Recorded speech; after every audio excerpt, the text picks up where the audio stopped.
የሴቶቹን ነገር ያነሳው ሰው እስከዛሬ ድረስ አሁንም ቢሆን ማለት ነው የሴት ፓስተር የለም፣ የትም የለም ማለት ነኝ ማለት ይቻላል። ግን ሴት ለምሳሌ ባል ነኝ ልትል አትችል፣ ወንድ ነኝ ልትል አትችል። ልክ ያ ፓስተር የሚለው ቃል ራሱ የሚያያዘው ከወንድ ጋር ነው።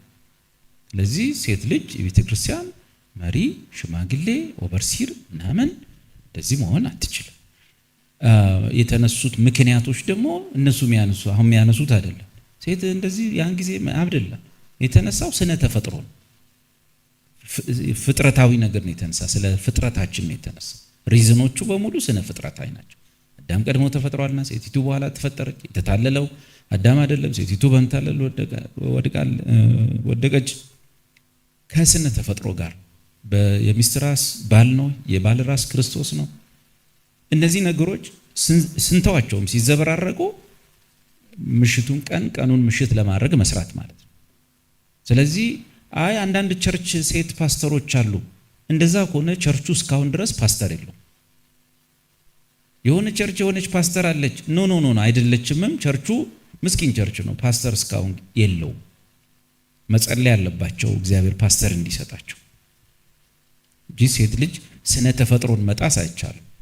ሴቶቹም ወንዶች መውለድ አንችልም፣ ማርገዝ አንችልም።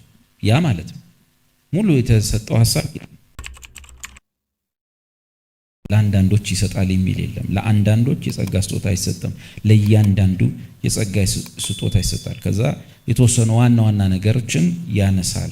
ምዕራፍ 14 ስለ ልሳን አመጣ፣ ስለ ትንቢት ገለጠና ቁጥር 26 እንግዲህ ወንድሞቼ ምንድን ነው በምትሰበሰቡበት ጊዜ ለእያንዳንዱ መዝሙር ለእያንዳንዱ ሁሉም ሰው መዝሙር አለው አይደለም። ለእያንዳንዱ ሁላችን ያካትታል፣ ግን ያከፋፍላል። መዝሙር አለው፣ ትምህርት አለው፣ መግለጥ አለው፣ በልሳን መናገር አለው።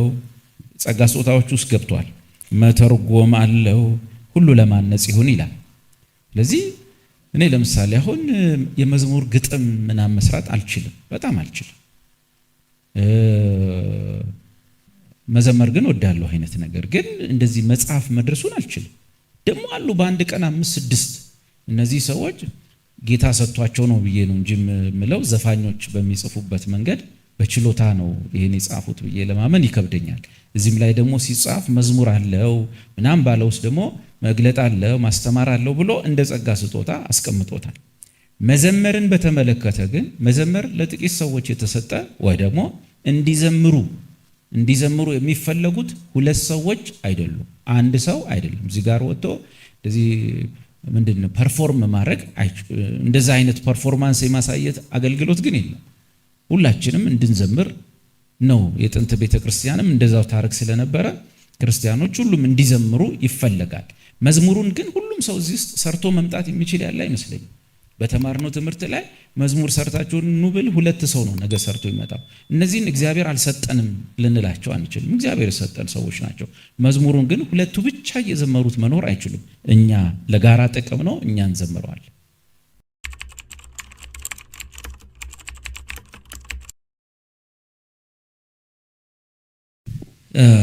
ብዙ ጊዜ ቤተክርስቲያን ውስጥ አንዳንድ ያነሱታል። መቅረዝን ከስፍራው አነሳለሁ ይላል ጌታ።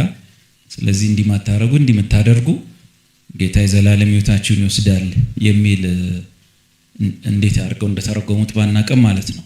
በመጽሐፍ ቅዱስ ውስጥ መቅረዝ ሁል ጊዜ ያን ጊዜ በብሉይ ኪዳን የመገናኛው ድንኳን ውስጠኛው ክፍል ውስጥ የሚቀመጥ ባለ 7 አንጓ ሌሊቱን ሙሉ ዘይት ተጨምሮበት እንዲበራ የተቀመጠ መብራት ነው። 7 መብራቶች ያሉበት እኛ በዚህ ዘመን ኩራዝ እንደምንለው ሻማ አናቱ ላይ የሚበራ ነገር ነው። በጨለማ ሰዓት የሚበራ ነው። ልክ ምሽት ላይ ካህኑ ገብቶ ሌሊቱን ሙሉ እያበራው ያድራል። ዘይት እየጨመረ እንዳይጠፋ እየተንከባከበ ይጠብቀዋል እስኪነጋ ድረስ ቀኑ ሲመጣ ቀን ነው። ስለዚህ መቅረዝ ምስክርነት ነው። ሁልጊዜ መጽሐፍ ቅዱስ ውስጥ መቅረዝ ምስክርነት ሕይወት ነው። የምስክርነት አቅም ነው። የምስክርነት በአንድ እቺ ቤተክርስቲያን እዚህ ጋር በዚህ ሰፈር ውስጥ መቅረዝ ነች።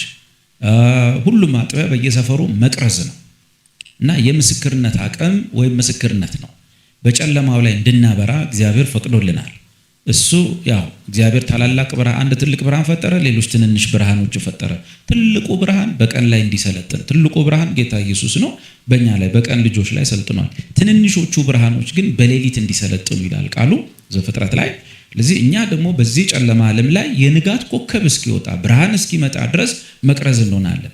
ግን ያኛው ኤፌሶን ላይ ያው እንደ ኤፌሶንን ግለሰቦችን ሳይሆን ኤፌሶንን እንደ ሲስተም ኤፌሶንን ማለት ነው። በዛ አካባቢ ላይ የአሁኑ ቱርክ አካባቢ ላይ ነበረች ነች እና የምስክርነቱን አቅም ከጌታ አንድ ሰው ማይክ ሊይዝ ይችላል፣ ሊሰብክ ይችላል ምናምን፣ ግን መቅረዙ ሲወሰድ ምን እንደሆነ ታውቃላችሁ? ትውልድም አይቀይርም፣ ሰውም አይሰራም፣ ምን የሚያመጣው ነገር የለም፣ ምን የሚያመጣው ነገር የለም። የመቅረዝ መወሰድ ማለት የምስክርነት አቅም ማጣት እንጂ በክርስቶስ የተቆጠረ ጽድቅ ጋር የሚገናኝ ነገር የለም።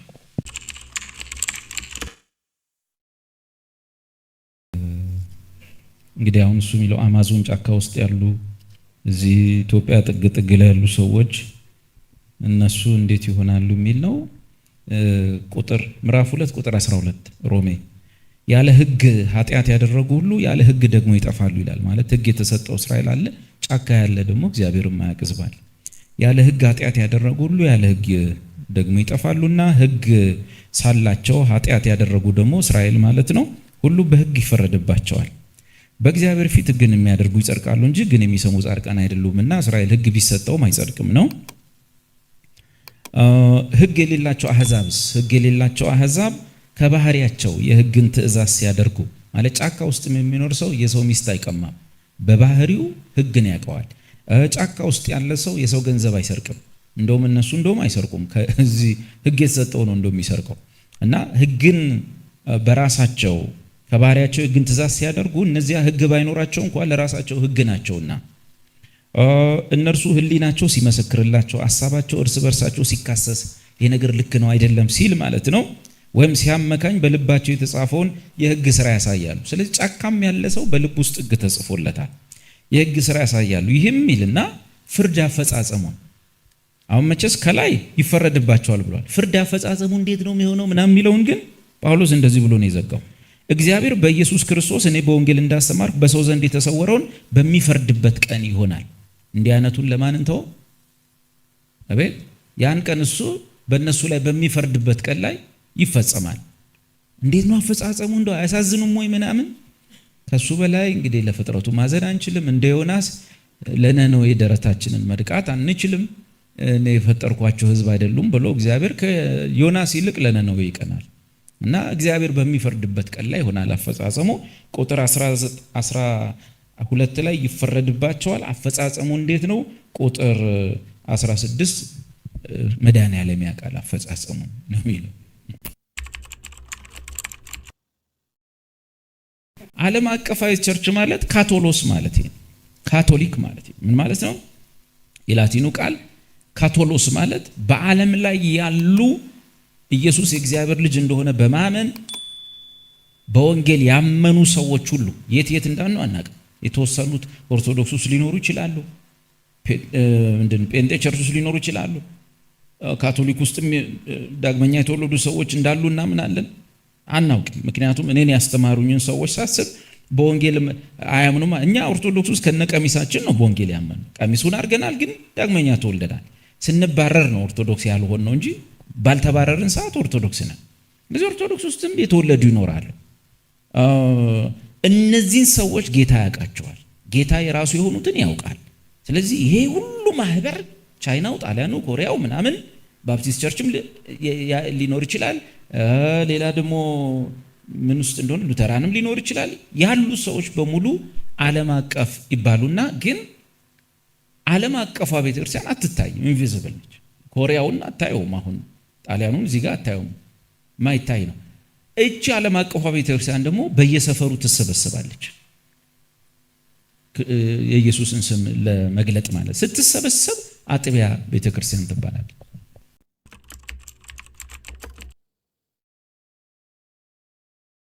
ጥቅስ ለማንበብ ብቻ ነው። በዛም ለተቀመጡ ተሰብስበን ሰበክን፣ ወንጌል ተሰበከ። በሁለተኛው ሰንበት ከጥቂቶች በቀር የከተማው ሰው ሁሉ መጣ፣ ግር ብሎ መጣ፣ ተሰበሰቡ። አይሁድም ብዙ ሰው ባዩ ጊዜ ቅናት አደረባቸው። ጳውሎስ የተናገረው ቃል ተቃወሙ። ጳውሎስ በርናባስ ገልጠው የእግዚአብሔርን ቃል ወንጌልን አስቀድመው ለእናንተ ነገር ዘንድ ያስፈልጋል፣ ከገፋችሁት ግን የዘላለም ሕይወት እንዳይገባችሁ በራሳችሁ ከፈረዳችሁ ግን እነሆ ወደ አሕዛብ ዞር እንላለን ካሉ በኋላ አሕዛብም ሰምተው ደስ አላቸው፣ የእግዚአብሔርንም ቃል ወንጌልን አከበሩ፣ ለዘላለም ሕይወት የተዘጋጁ ሁሉ አመኑ ይላል። ባጭሩ በመዳናችን ጉዳይ እችን መታከል እኔ ያለሁበት እኔ እኮ እንዲያርጌ ነው ምናምን እንዳንል የተጻፉ ንባቦች ናቸውና ሰዎች ሁሉ ጊዜ መዳኔ ሙሉ በሙሉ በእግዚአብሔር ሉዓላዊ ስልጣን የተፈጸመ ነው ስከተለው ሰብሰብ አድርጎ ይጠራኝና እኔ 12ታችሁን መረጥኳችሁ እንጂ እናንተ የመረጣችሁኝ አይደለም እንደሚለን እያሰብን ነው መከተል ያለብን። አስቀድሞ ያወቃቸው ወሰናቸው ጠራቸው የሚለው ቃል ብንለምደውም ልንቀበለው ይገባል። በዚህ ቦታ ላይ ሌላም ቦታ አለ። ጌታ ቃሉን እንድሰማ የሊዲያን ልብ ከፈተላት። ጴጥሮስ እግዚአብሔር ልጅ ነው ሲል አባቴን ይገለጣል። ስለዚህ የሰማነውን ወንጌል እንኳን ለመረዳት እንድንችል መንፈስ ቅዱስ አሁን ብቻ አይደለም ገና በዓለም ሳለን ወንጌልን ሳናም በፊት በእኛ ሕይወት ላይ ይሰራ ነበር። ዮሐንስ ወንጌል ላይ ተጽፏል። መንፈስ ቅዱስ ልክ ከአማኝ ጋር ብቻ ስራ እንዳለው እንዳይመስለን፣ እኛን የማንቃት ስራ የመረዳት ስራ ይሰራ የነበረው መንፈስ ቅዱስ ነው።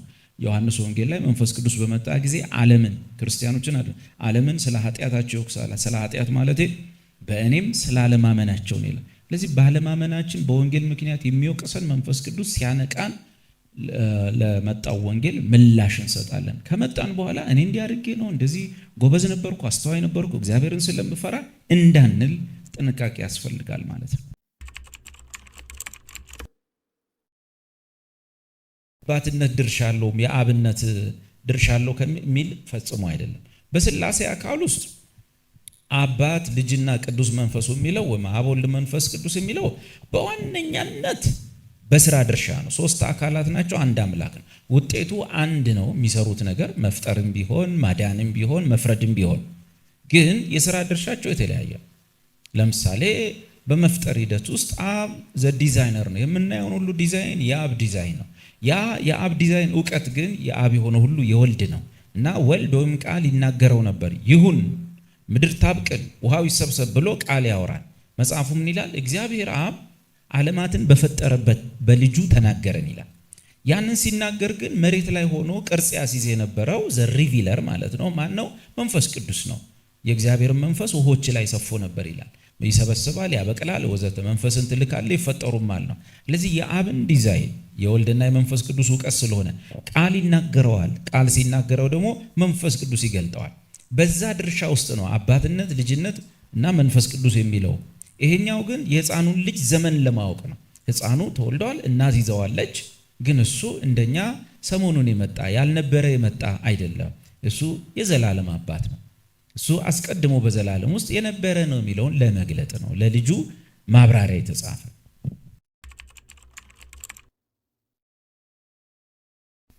በጭራሽ አይጋጭም። እዚህም ጋር ያለው ፍርድ የዘላለም ሞት ፍርድ አይደለም። በነገራችን ላይ ቆሮንቶስ ምዕራፍ 11 ላይ የጻፈው ፍርድ የዘላለም ሞት ፍርድ አይደለም። እንደውም በሌሎች ትርጉሞች ብታነቡት ወደፊት ከማያምነው ዓለም ጋር ስለማይፈረድብን አሁን በጌታ እንገሰጻለን ነው የሚሉት ንባቦቹ በሙሉ። ወደፊት ከማያምነው ዓለም ጋር ስለማይፈረድብን ምንድን ነው የሆነው? መጀመሪያ የጌታ እራት ራሱ ለዳኑ ሰዎች ለክርስቲያኖች ነው የጌታ እራት የተዘጋጀው። ግን ሰዎቹ የሕይወት ስርዓታቸው ጥሩ አልነበረም። ባጭሩ ለጌታ እራት አክብሮት ሊሰጡ አልቻሉ። አክብሮት ሊሰጡ ስላልቻሉ ጳውሎስ ምን አለ? ስለዚህ በጌታ እንገሰጻለን። ያ አነባበቡ ላይ ሳይገባው ከምንል ይልቅ ከምናላላው ይልቅ ሳይገባው የሚል ኢፍ ሰማን ኢዝ አንወርዚ ማለት ሰውየው ለዛ ነገር ተገቢ አይደለም። ሳይገባው ምን ሆነው ነው? ምዕራፍ 1 ላይ ጥሩ ሰዎች አይደሉም፣ ክርስቲያኖች ናቸው። በነገራችን ላይ አንደኛ ቆሮንቶስ ምዕራፍ 1 ከቁጥር 1 ጀምሮ በቆሮንቶስ ላለች የእግዚአብሔር ቤተክርስቲያን ብሎ ነው የሚጀምር። የእግዚአብሔር ቤተክርስቲያን በክርስቶስ ኢየሱስ ለተቀደሱት ብሏል። ግን ከዛው ከምዕራፍ 1 ጀምሮ ስንጀምር ጥሩ አስተማሪ ስለሌላቸው ኤቲካሊ ብዙ ችግር አለባቸው። ምዕራፍ 1ም ላይ ችግር አለባቸው። ምዕራፍ 2ም ላይ እርስ በርሳቸው ይለያያሉ። ምዕራፍ 3ም ላይ ጳውሎስን ያሙታል። ምዕራፍ 4ም ችግር አለ። ምዕራፍ 5 ጭራሽ የአባቱን ሚስት ቀምቶ ቸርች አብረው ለወርሺፕ የሚመጡ አሉ። ምዕራፍ 6ም ላይ ችግር ነው። ምዕራፍ 7ም ያው ነው፣ ጣዖት ቤት ነው። ምዕራፍ 8 ምንም የጋብቻ ችግር ነው ያለው። ምዕራፍ 8ም ጣዖት ቤት ነው። ምዕራፍ 9ም ላይ ችግር አለ። የተሻሉት ደና ተሻሉ የተባሉት ምን እንዳደረጉ ታውቃላችሁ? ቤተ ክርስቲያን ውስጥ መጥተው ሁሉም በልሳን ካልጮህም ብለው ያብዳሉ። ጳውሎስ እናንተም ብትሆኑ እብዶች ናቸው፣ ምንም እዚህ ገባ የሚባል ሰው ጠፋ። ሁሉም ግን ሲጻፍላቸው እንዲህ ተብሎ ነው፣ በቆሮንቶስ ለምትኖር የእግዚአብሔር ቤተ ክርስቲያን። ችግሩ ምንድን ነው? ችግራቸው ታውቋል። አስተማሪዎች የሏችሁም። ለዚህ ነው እንደዚህ የምትሆኑት። በቃ አጵሎስ የሚባል በመንፈስ የሚቃጠል አገልጋይ በአንድ ወቅት ነበራቸው። በዚህ ይሮጣል፣ በዚህ ይገባል፣ ሃሌሉያን በጣም ምናምን። እንደ ጳውሎስ አይነት ተረጋግቶ የሚያስተምራቸው ሰው ግን አልነበራቸው። በዚህ ምክንያት በየዋሉበት ቦታ እየተዝረከረኩ እየመጡ የጌታን እራት ክብር የሚገባውን ክብር ሊሰጡት አልቻሉ። የሚገባውን ክብር አንዳንዶቹ ቀድመው መጥተው ለጌታ እራት የተዘጋጀውን ወይን ጠጥተው ይሰክሩ ነበረ። አንዳንዶቹ እዛ በዋሉበት ውሎ እንደመጡ እጃቸውን ይዘርጉ ነበር። ሌሎቹ ሌላ ክርስቲያን መጥቶ ሳይሰበሰብ እነሱ ጨርሰውታል፣ ቁጭ ብለዋል። እንዲህ ሲሆን ጌታ እርምጃ ጀመረ። እርምጃው 1-3 አይነት ነው። ስለዚህ በእናንተ ዘንድ አንዳንዶች ወይም አያሌዎች በድካም የተቀጡ አሉ፣ በህመም በበሽታ የተቀጡ አሉ፣ አያሌዎችም ደግሞ በእንቅልፍ አንቀላፍተዋል ነው የሚለው። በእንቅልፍ እንዲቀጡ አድርገዋል። አሁን አዳዲስ ትርጉሞች ላይ ሁሉ ሂዱ፣ ወይም እንግሊዝኛ ቀላል ትርጉሞች ላይ ከዛ በኋላ የተናገረው ምንድን ነው? ከሚመጣው ከማያምነው ዓለም ጋር ወደፊት ስለማይፈረድብን አሁን በጌታ እንገሰጻለን። ይሄ ስራ የምንድን ነው? ቅዱሳኖች ነገር ሳይገባቸው፣ ክርስትናው ሳይገባቸው፣ የጌታ እራት ሚስጥሩ ክብሩ ሳይገባቸው ሳይገቡ ለዛ ተገቢ ሳይሆኑ ቀርተው ሲቆርሱ በጌታ የሚወሰድባቸው ተግሳጽና ቁጣ ይለያያሉ። ተግሳጽ ላማኝ ብቻ ነው። ቁጣ ግን የወደፊት ቀጠሮ። ተግሳጽ ክርስቲያን ኤቲካሊ እንደሚገባው አልሄድ ሲል በጌታ የሚሰጡ። በነገራችን ላይ አሁን ውጭ ያሉትን ሰዎች ጌታ አይገስጻቸው። እነዚህ የሚጨፍሩትን፣ የሚቀሙትን፣ የሚያጨሱትን ጌታ አይገስጽም። ተግሳጽ ለቤተሰብ ነው፣ ለልጅ ብቻ ነው፣ ለዳነ ብቻ ነው። እነዛስ ቁጣ ነው የሚጠብቃቸው። ቁጣ በራሳቸው ላይ ያከማቻሉ። ተግሳጽ ክርስቲያን ኤቲካሊ በደንብ አልሄድ ሲል እግዚአብሔር እሱን ለማስተካከል ጌታ ኢየሱስ የሚወስድበት አብዮታዊ እርምጃ። ያኛው ግን ቁጣ የሚባለው ኢየሱስን ባለማመናቸው የሚመጣባቸው። ስለዚህ ይሄ እዚህ ጋር የተቀጡት ሰዎች እስከ እንቅልፍ ድረስ ተቀጥተዋል። በእንቅልፍ የተቀጡ ወንድሞች አሉ። እነዚህ ወንድሞች በእንቅልፍ ሲቀጡ እየዘመርን ነው የምንቀብራቸው። ሄደ ወደ አባቱ የሚለው። ይሄ የሚሆንበት ምክንያት ደግሞ መጨረሻ ላይ ስለማይፈልም አንደኛ ቆሮንቶስ 5 ላይ ታችኋል። የእንጀራ እናቱን አግብቶ ቸርች የመጣው ሰው ምንድን ነው የሚለው? በጌታ ቀን መንፈሱ ትድን ዘንድ አሁን ግን በስጋው መቀጣት አለበታል። ስለዚህ የስጋ ተግሳጽ በስጋ ላይ የሚወሰድ በድካም በህመም በእንቅልፍ ብዙ ክርስቲያኖች ተቀጥተዋልም አሁንም ይቀጣሉ። ኖርማል ያለን ተግሳጽ ነው የሚባለው እና ከዘላለም ህይወት ጋር አይገናኝም ልልን። ባጭሩ የዘላለም ህይወትን ወይም የክርስቶስን መስዋዕትነት ለዘላለም ህይወት ማለት የክርስቶስን መስዋዕትነት የሚተካ ጎርሎት ወይም አንሶት ወይም መለወጥ አስፈልጎት የሚተካ የጌታ እራትም የለም፣ ጥምቀትም የለም። ያንን ቀራንዮ ላይ የቀረበውን ነገር መተካት የሚችል ወይም ጎርሎ ማሟላት የሚችል ምንም አይነት ለቤተ ክርስቲያን የሰጣ ስርዓት የለም። የጌታ እራትም ቢሆን የውሃ ጥምቀትም ቢሆን ሌላውም ነገር ቢሆን ምንሰጠው ስጦታ ይሁን ማናቸውም ነገር መስቀል ላይ ተፈጸመ የተባለውን የተፈጸመውን ነገር ላይ ጎርሎትም አይሞላም፣ ጎርሎት አይሞላም ወይ ደግሞ አያግዘው። ደህንነት ሙሉ በሙሉ ያለቀው በክርስቶስ ሰውነት ላይ በተፈጸመ ፍርድ ነው። በዛ ቁርባን ላይ በወረደ የእግዚአብሔር ቁጣ እዛ ጋር አልቋል። የቀረው ነገር ሁሉ በሌላ ምክንያት ይደረጋል። እነሱም ደግሞ የቤቱ ስርዓት ነው። ስናበላሽ ተክሳጻለን፣ እንገሰጻለን።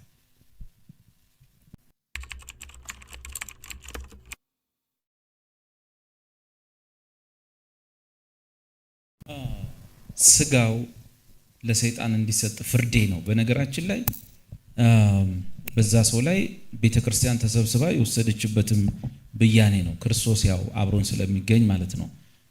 የቆሮንቶስ 5 ሰው ማለት ነው። ከድሮ ከብሉይ ኪዳን ዘመን ጀምሮ ሰይጣን በአማኞች ስጋ ላይ ምንድን ነው ሲያደርግ የነበረው? በአማኞች ስጋ ላይ ኢዮብን መውሰድ እንችላለን። በኢዮብ ላይ ኢዮብ ጻድቅ ነው። ጻድቅ ስላችሁ ያው በዛ ዘመን መስፈሪያ ማለት ነው። ኢዮብ ጻድቅ ነው፣ ግን ሰይጣን በጌታ ፈቃድ ጌታ በፈቀደው መጠንና ልክ ኢዮብ ላይ ያደረገው ነገር በስጋው ላይ ያመጣውን ጥፋት ነው። በአዲስ ኪዳን እንደያተረጓጎሙ ሊለይ ይችላል። እኔ በማምነው ትርጉም ነው ጳውሎስ የስጋዬ መጎሰሚያ የሰይጣን መልእክተኛ የሆነ ስጋዬን የሚጎስመኝ፣ አንዳንድ ትርጉሞች ላይ በጣም ጠለቅ ያለ ፔን ወይም ደግሞ እዚህ ጋር ለመግለጥ የምንቸገረው አይነት ህመም እንደነበረበት የተጻፈበት ቦታ ላይ ሰይጣንን እንደ ምክንያት ጠቅሶታል። ስጋዬን የሚጎስመኝ የሰይጣን መልእክተኛ ሰጠኝ የሚለው እንግዲህ አንዳንዶች ሰው ነው ምናምን ሊሉ ይችላሉ። እንደው እንግዲህ ትርጉሙን በየሰፈሩ ነው። በዛ ቦታ ላይ ደግሞ የተጻፈው የግሪክ ቋንቋ አንዳንዶች እንደሚናገሩት እዚህ በጉባኤ መካከል እንኳን ጳውሎስን ሊያሳፍረው የሚችል ህመም ገጥሞት እንደነበረና ያ እንዲነሳለት ደጋግሞ እንደጸለየ ጌታ ግን በድካምህ ጸጋ ይገለጣል ብሎ እንዳለው አለ። ስለዚህ ይሄኛውም ወንድም ለስጋው ጥፋት ተብሎ ነው የተጻፈው። በስጋው ላይ የሚፈጸሙ እርምጃዎች ለምሳሌ እዛው ቆሮንቶስ 11 ላይ ተጽፈዋል። አንዳንዶች በህመም አንዳንዶች በድካም ተቀጥተዋል ይላል እና የሚገናኘው በአማኝ ስጋ ወይም ሰውነት ላይ የሚፈጸም ቅጣት ነው። እንደዚህ አይነት ነገሮች በብሉይም ጻድቃን ላይ ነበሩ፣ በአዲስ ኪዳን አማኞችም ላይ እንደዚህ አይነት ነገሮች በእግዚአብሔር ፈቃድ በጌታ ፈቃድ መሰረት እርምጃዎች ሲወሰዱ አይተናል። መቼስ ጌታ እንደው በሽታ ይለቀብናል የሚል ነገር ይዛችሁ ደግሞ እንዳትሄዱ እየተጠነቀቅኩ ማለት ነው።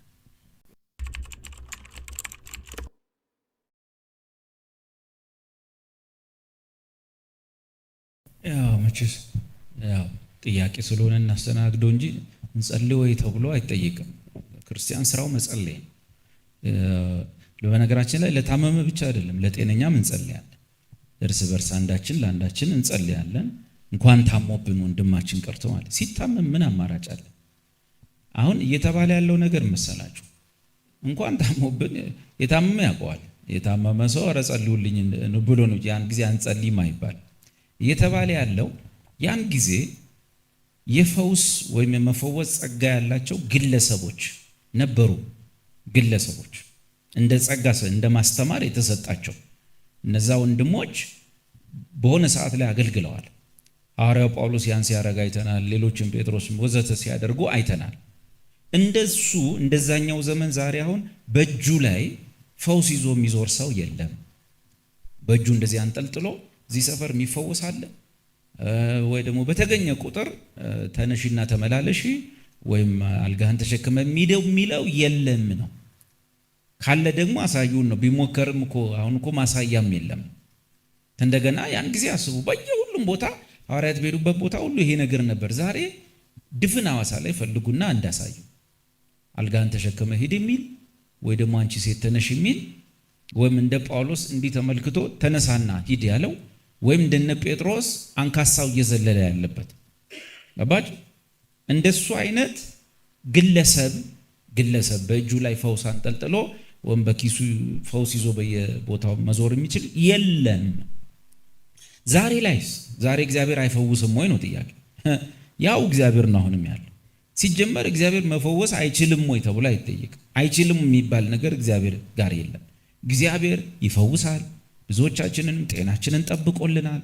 የታመሙ ሰዎችንም ተጸልዮ ድነዋል ወዘተ። ግን በጋራ መግቦት ነው አሁን እግዚአብሔር የሚፈውሰው። በጋራ መግቦት በማህበሩ በቤተ ክርስቲያን እንደ ቤተ ክርስቲያን ለማህበር የቤተ ክርስቲያን ሽማግሌዎች አሉ፣ ወይም በቃሉ አገልጋዮች አለን። ሄደን እንጎበኛለን። ወንድማችን ታሞ ሲል መጀመሪያ የምንለው ነገር እንዴት ነው? መድኃኒትን እየወሰድክ ነው ወይ? በደንብ ተከታተል፣ ሕክምና ውሰድ፣ በርታ፣ ምግብ ብላ፣ እህል ብላ። አሁን ደግሞ እንጸልያለን። ለጌታ አሳልፈን ሰጥተነው እንሄዳለን። ዘይት መቀባት ሌላ ነገር አይደለም። ዘይት መቀባት ማለት አንድን ሰው ለሆነ ነገር መለየት ማለት ነው። በነገስታቱ ጊዜ ሰውየውን ለንግስና መለየት፣ ካህኑን ለክህነት መለየት። ይሄን ደግሞ ሰውዬ ለጌታ እጅ፣ ለጌታ ምሕረት፣ ለጌታ ርኅራኄ ለይተን መሄድ ማለት ነው። ዘይቱ ግን አይፈውስም። እዛው ያዕቆብ ላይ እንደተጻፈ አሁን መጥፎ የተጸለየበት ዘይት የሚል ይዘን ስለምንሄድ የተጸለየበት ዘይት የሚባል ነገር ያን ጊዜ የተጸለየበት ዘይት አይደለም የሚሉት፣ በቃ እዛ ቤት ውስጥ ያለን የተጸለየበት ዘይት ማለት ምን እንደሆነ ታውቃላችሁ? በዚህ ዘመን ሐሳቡ ውስጡ ፈውስ አለ፣ ዘይት ውስጥ ኃይል አለ። ጠርሙስ ውስጥ ማለት እኛ ዋና መቅደሶቹ የመንፈስ ቅዱስ ማደሪያዎቹ እያለን ጠርሙሱ ከኛ ይልቅ ይፈውሳል። እዚህ ጠርሙስ ውስጥ የእግዚአብሔር ፈውስ አለ። እንደውም አንዲት እህት ትክክለኛ ነገር ምነግራችሁ፣ ሰውየው ዘይት ይዞ እንትን እያለ ኳየር ነች፣ በረጅም ቀሚሷ ስትነካ ከእጁ ወደቀና አሰበረ። ሙሉ ኳየሩን የጮህባት ሙሉ ጉባኤ ነው ያለው ማለት ወድቆ ስለተሰበረ ማለት። ከልጅቷ ይልቅ ዘይቱን እነሱ ይሄ ዕቃውን ትልቅ ክብር ሰጥተውታል። ስለዚህ መጽሐፉ የሚለው የቤተ ክርስቲያን ሽማግሌዎቹም ቢሆን ዘይት ቀብተው ይጸልዩለት ወይም ለእግዚአብሔር ፈውስ ምሕረት ይለዩት ሲል ቀጥሎ ግን የሚለው ነገር ዘይቱ ይፈውሰዋል የሚል አይደለም። ስለዚህ ሳይቀቡም መጸለይ ይችላሉ ማለት ነው። ዘይቱ ይፈውሰዋል አይልም። ቀጥሎ ምን ይላል? የእምነትም ጸሎት በሽተኛውን ያድነው። የእምነትም ጸሎት ይሄ የሚደረገው ቸርች ሽማግሌዎች እጃቸው ላይ እንደ ጳውሎስ እንደ ጴጥሮስ ፈውስ የሚባል ነገር ወንጌልን ለማጽናት የተሰጠ ነገር ይዘው ይዞራሉ አይደለም። በጋራ መግቦት ለቤተ ክርስቲያን በሚያደርገው የጋርዮሽ መግቦት ለሁላችንም በሚያደርገው ቸርነት ምሕረት እንጸልያለን። ሲፈልግ ይፈውሰናል፣ ሲፈልግ ይጠራናል። መጥፎ የሚሆነው አሁን ጸልየንልሃል፣ መድኃኒትን ጣል፣ አሁን በልተነሳና ሩጥ፣ መነጽርህን ስበረው ምናምን አይሆን። መድኃኒቱን የሰጠው ሐኪም ነው፣ ተው ማለት ያለበት ሐኪም። መነጽሩን የሰጠው ሐኪም ነው፣ እውነትም ድናሃል ስበረው ማለት ያለበት ሐኪም ነው። ድሮ ግን እንደዛ አይደለም። አልጋህን ተሸክመ ተነሳና ሂድ፣ እንደዚህ ውሁን፣ በቃ ዳይሬክት ነው፣ ቀጥታ ነው ፈውሱ። እያየ ነው፣ ቆርጭምጭሚቱ ውስጥ ይጸናል፣ እየዘለለ ይሄዳል። እሱኛውን አይነት ማንጠብቅበት ምክንያት መሰላችሁ? ብንጠብቅም እስካሁን የለም፣ ብንጠብቅም የለም። ያኔ እዛ ጋር ቆመ ምን ይደረግ?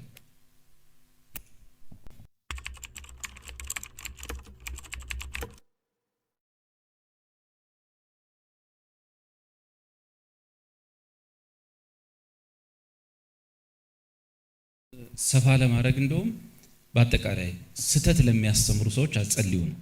በአንደኛ ዮሐንስ ውስጥ ሞት የሚገባው ኃጢአት የተባለው ኖስቲኮቹ ቸርች ውስጥ መጥተው ስጋ ርኩስ ነውና ክርስቶስ ስጋ አልሆነም፣ ቃል ስጋ አልሆነም የሚሉን ትልቁን የክርስትና ትምህርት የካዱ ሰዎች ነበሩ። ለዚህ እነዚህ ሰዎች እያስተማሩ ያሉት እያደረጉ ያሉት ኃጢአት ሞት የሚገባው ለዚህ አይነት ይሄ በዚህ ዘመን ስታመጣው እናቸውም የክርስትናን ትምህርት የሚያበላሽ ዘመን ያመጣውን ትምህርት ወይም የስተትን ትምህርት ለሚያስተምሩ ሰዎች አትጸልዩ።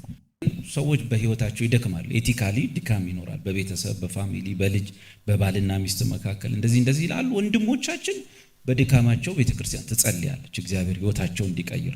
ዶክትሪን ያበላሹ ሰዎች ግን ዶክትሪን ያጣመሙ ሰዎች አንድ ሰው በስላሴ አላምንም ሲል እግዚአብሔር በስላሴ አያምንም ግን እንደሆነ ሰው የማረው አይባል። አንድ ሰው ኢየሱስ እንደውም የእግዚአብሔር ልጅ አይደለም ያለ ጌታ ሆይ እስቲ እንጸልይለት ኢየሱስ የእግዚአብሔር ልጅ አይደለም አለ ወገኖቼን አይባልም። ይሄ ሞት የሚገባው ኃጢአት ነው። ለጌታ እንተዋለን። የቀሩ ወንድሞችን ግን እንጸልያለን፣ እናቀናቸዋለን።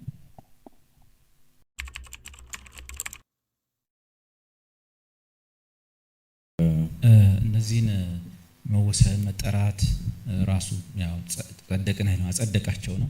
ሁሉ በሱ ተጀምሮ ያለቀ ነገር ነው። ጅማሬውም ፍጻሜ መዳናችንም ራስ እሱ ነው። የእምነታችን ጀማሪም ጨራሽም። እነዚህን ጥቅሶች ስታገኙ በዋነኛነት ይህን ትምህርት መማማር ያስፈለገበት ምክንያት ወይም ጳውሎስ እንደዚህ ተጨንቆ እንዲጽፍ ያደረገው የዚህ በየቦታው ላይ አስቀድሞ ያወቃቸው እያለ እንዲጽፍ ያደረገበት ዋናው ምክንያትን እንዳንረሳው ያስፈልጋል። አሁን እኛ እግዚአብሔር መረጠን እነዛ ደግሞ የታባታቸው እንድንል አይደለም የተፈለገው ነገር። መልእክቱ ጳውሎስም የጻፈው በደጅ ላሉት አይደል፣ እዚህ ላለ ነው። ስለነሱም ስለኛም የጻፈው እዚህ ላለ ነው። ምን ሊያሳየን ነው? በዋነኛነት የተፈልገው በመዳናችሁ ጉዳይ ላይ እግዚአብሔር ሉዓላዊ ነው። ልክ በመፈጠራችሁ ጉዳይ ላይ እግዚአብሔር ሉዓላዊ እንደሆነ በደህንነታችሁም ጉዳይ ላይ እግዚአብሔር ሉዓላዊ። ማንም ሰው እዚህ ውስጥ በእግዚአብሔር የደህንነት ስራ ውስጥ ተሳታፊም የለም፣ አድራጊ ፈጣሪም የለም፣ እግዚአብሔርን የሚያገዘው የለም። አንድ ይሄ። ሁለተኛ በእግዚአብሔር ፍቅር እንድትገረሙ። የእግዚአብሔር ፍቅር እኔ ማን ነኝ?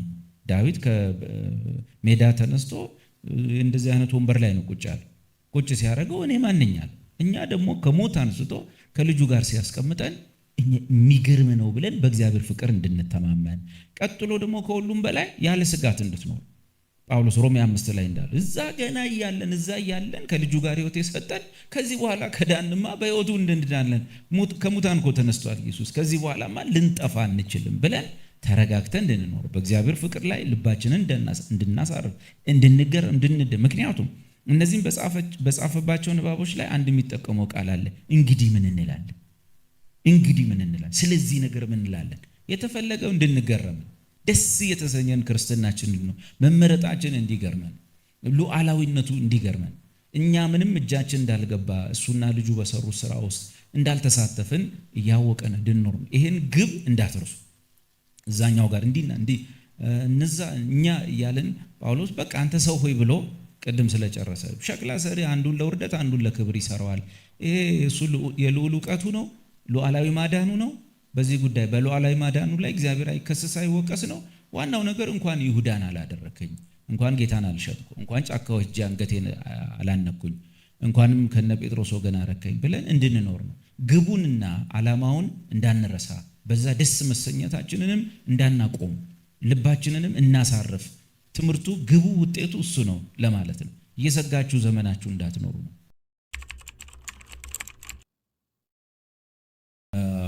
መጽሐፍ ቅዱስ ውስጥ ኃጢአት በእርሾ ተመስሏል። አሁን ጌዲዮን እንዳነሳው ማለት ነው። በእርሾ ተመስሏል። የትምህርትም ይሁን የሥነ ምግባር ጉዳይ ማለት ነው። ቆሮንቶስ 5 ላይ የሥነ ምግባር ነው እርሾ ተብሏል። ለዚህ በሌላ አቅጣጫ ለመመለስ ነው መልሱን። እነሱ ኦልሬዲ መልሰውታል። መጀመሪያ አንድ ሰው ወደዛ አይነት ህይወት እንዳይገባ የሚገባውን ትምህርት መስጠት ያስፈልጋል። ትምህርት በሌለበት ሰው በሄደ ቁጥር መከራ መብላት፣ ለማቅናት መሰቃየት ብዙ ነው። ለዚህ መጀመሪያ ማህበሩ በእግዚአብሔር ቃል እንዲታነጽ በእግዚአብሔር ቃል ላይ መጀመሪያው ነገር ብልሽቱ እንዳይፈጠር መስራት በተቻለ መጠን። ሌላ ሰው ነውና ሰው ደግሞ ይሰናከላል ወይም ደግሞ በኃጢአት ልማድ ውስጥ ይገኛል። ያ ሰው መቼስ ሰው ስቶ አንድ ጊዜ ሊበድል ይችላል፣ ሁለቴ ሊበድል ይችል ይሆናል። ያን ሰው የማቀናት ስራ ሌላው እና አምጥተን የመከርነው በእግዚአብሔር ቃል እንደዚህ እናደርገዋለን። ሶስተኛና እልከኛ ሲሆን እንዳልነው በማህበር እኔ ተነስቼ ውጣ እሱ ተነስተ ራሱ ውጣ እየተባባልን አይደለም። እንደ ማህበር ቤተክርስቲያን አምናበት በሽማግሌዎች ዞር እንዲደረግ ይደረጋል። ይህን በእርሾ ማስረዳት ይቻላል። ጳውሎስ የዚህን ወንድም ኃጢአት ከእርሾ ጋር ነው ያመሳሰለው። እንደዚህ ካላረጋችሁበት ጥቂቱ እርሾ ብዙውን ሊጥ ያቦካል። ኦኬ ይሄ ነገር ይሄ ለካ ምንድነው እንጀራ እናቱን ማግባት ለካ ይሄ ሴክሹዋል ኢሞራሊቲ ለካ እንደ ይቻላል ብሎ ሌላውም እንዲያምን ያደርጋል። ስለዚህ መፍትሄው ምንድነው? እርሾ ሊጡን እንዳያቦካ የመጀመሪያ እርምጃ ሊጥ ውስጥ እርሾ እንዳይኖር መከላከል፣ እርሾ እንዳይገባ ማለት በቃ የመጀመሪያ በእግዚአብሔር ቃል በትምህርት ምናምን እንዳይገባ ማለት። እርሾ ግን ገባ። አንድ ወንድማችን በዛ ውስጥ ተገኘ። በሆነ ወይ ሱሰኛ ሆነ ወይ ጫት ውስጥ ገባ ወይ ወደ ዓለማዊነት ሄደ። እንደዛ ሲሆን ይሄ ሰው እዚህና እዛ እያለ ስላለ ሁለተኛ እርሾ ሊጥ ውስጥ ከገባ ማድረግ ያለብን ነገር እርሾ እንዳይስፋፋ ማድረግ። እርሾ ግን እንዴት ነው ማይስፋፋ ነው? እርሾ ማይስፋፋው እሳት ላይ ስትጥደው ታነሳውና ሊጡን እሳት ላይ ታስቀምጠዋል። ከዛች እሳት ካገኘበት ጊዜ ጀምሮ መስፋፋት አይችልም። ያ ማለት ምንድነው? በቤተ ክርስቲያን በዛ ሰው ላይ እርምጃ መውሰድ ነው፣ ፍርድ መስጠት ነው። ያን ሰው ከማህበር ገለል በልልን ይባላል። እንደዛ እናደርጋለን፣ ይደረጋል። ዓላማው ግን የመጀመሪያው ስራ ወንድምን መጉዳት መስበር ሳይሆን ወንድምን ማቅናት ነው፣ ካወቀበት ማለት